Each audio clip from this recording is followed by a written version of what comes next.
আলহামদুলিল্লাহ, আমাদের টঙ্গী 18তম বিশ্ব ইজতেমা শুরাই নিজামের সাথীরা সরকারের সিদ্ধান্তকে মেনে, সরকারের সিদ্ধান্তকে সাধুবাদ জানিয়ে, সরকারের সিদ্ধান্তকে সম্মান প্রদর্শন করে কষ্ট হওয়া সত্ত্বেও অর্থাৎ বিরতিহীনভাবে আমাদের 2 ধাপ জানুয়ারি 31 ফেব্রুয়ারি 1-2 প্রথম ধাপ এবং 3-4-5 ফেব্রুয়ারি দ্বিতীয় ধাপ টঙ্গী 18তম বিশ্ব ইজতেমা হযরত উলামায়ে কেরামের তত্ত্বাবধানে শুরাই নিজামের অধীনে আমাদের সাথীরা সম্পূর্ণ করেছে এবং সরকারের সিদ্ধান্তকে যথেষ্ট আন্তরিকতার সাথে সম্মান প্রদর্শন করে কষ্ট হওয়া সত্ত্বেও ইজতেমা সম্পন্ন করার পরে যথাসময়ে প্রশাসনের নিকট মাঠ হস্তান্তর করেছে। বাকি এখন সরকারের দেওয়া সিদ্ধান্তকে, যেটা প্রজ্ঞাপনে উল্লেখ আছে যে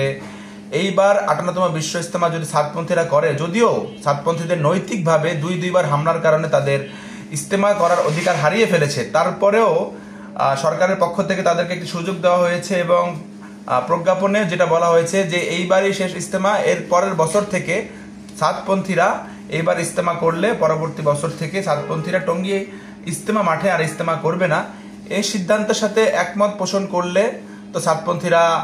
ইজতেমা করতে পারে। তো এটা তারা একমত পোষণ করেন কিনা এটা এখন আমরা সবাই দেখতে চাচ্ছি বা জাতি দেখতে চাচ্ছে। বাকি আমাদের পক্ষ থেকে, হযরত উলামায়ে কেরামের পক্ষ থেকে এখন দাবি যে তাদেরকে তারা যে হামলা করেছে, তাদের হামলার কারণে তারা নৈতিকভাবে তাদের ইজতেমা করার অধিকার হারিয়ে ফেলেছে, তাদেরকে ইজতেমা করা না দেওয়া হোক। তবে সাতপন্থীদের পক্ষ থেকে যে বিষয়টা আমরা কিছুদিন পূর্বেও শুনেছি, তারা নিঃশর্ত অর্থাৎ শর্তহীনভাবে ইজতেমা করতে চাচ্ছে এবং ইজতেমাও তারা করবে, সরকারের সিদ্ধান্তকেও তারা মানবে না। তো সরকারের দেওয়া সিদ্ধান্ত তাদের দিক দিয়ে মানতেছে না, এদিক দিয়ে তারা ইজতেমা করতে চাচ্ছে। তাহলে তো আমরা বুঝতে পারি বা জাতি বুঝতে পারে বা আমরা এই কথাটা বলতে পারি যে সরকারের সিদ্ধান্তের সাথে তারা একমত না এবং তারা সরকারের সিদ্ধান্তকে উপেক্ষা করে বা বিভিন্ন কৌশল অবলম্বন করে তারা ইজতেমা করবে। এটা কি সরকারের সাথে তারা ক্লাসে যেতে চাচ্ছে কিনা, সংঘর্ষে যেতে চাচ্ছে কিনা, তারাই ভালো জানে।